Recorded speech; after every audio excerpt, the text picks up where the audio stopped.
Have you ever wondered how Bruce Lee could knock a man back several feet, with a punch delivered from just 1 inch away? Sounds like something out of a comic book, right? But this was no myth. It was real. It was devastating. And it was pure Jeet Kune Do power. Welcome to Techniques of Martial Arts, where today we are diving deep into the world-famous 1-inch punch. We're not just talking about it, we're breaking it down, training it, and uncovering what made Bruce Lee technique so legendary. So stick around, because by the end of this video you won't just respect the 1-inch punch, you'll understand how it works, why it works, and whether you can master it too. The origin of the 1-inch punch.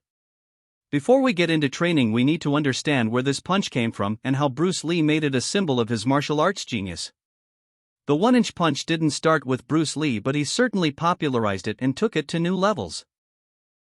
Rooted in traditional Chinese martial arts, particularly Wing Chun, the short-range explosive strike was originally used for close-quarters combat.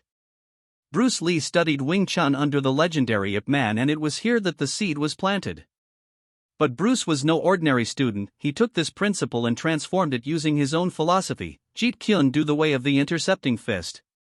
For Bruce, martial arts had to be practical, direct, and efficient. So the 1-inch punch wasn't just a stunt. It was proof that the human body could generate incredible force with minimal movement. It wasn't about showing off.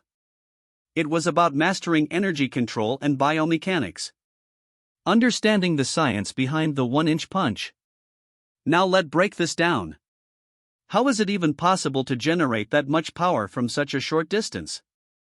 To the untrained eye it looks like magic. But in reality it's science, and Bruce Lee was a master of biomechanics long before it became mainstream. The power of the 1-inch punch comes from three main components: body alignment, explosive movement, and energy transfer. When Bruce Lee threw the punch, he didn't just use his arm. His entire body, from the ground through his legs, hips, core, and into his fist, moved in a perfectly synchronized chain reaction. It called kinetic linking, and it's the same principle that makes a whip crack or a baseball bat fly with power. Bruce would slightly rotate his hips, tighten his core, and then explode forward with his whole body, even though his hand barely moved.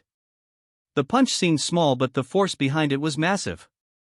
And here's the wild part: Bruce Lee practiced this punch relentlessly. It wasn't just talent.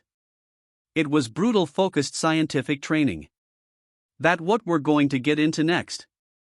Training the 1-inch punch, step by step. Alright. Now we get serious. If you want to train the 1-inch punch like Bruce Lee, you need to build from the ground up. This isn't something you can learn in 5 minutes. It takes discipline, awareness,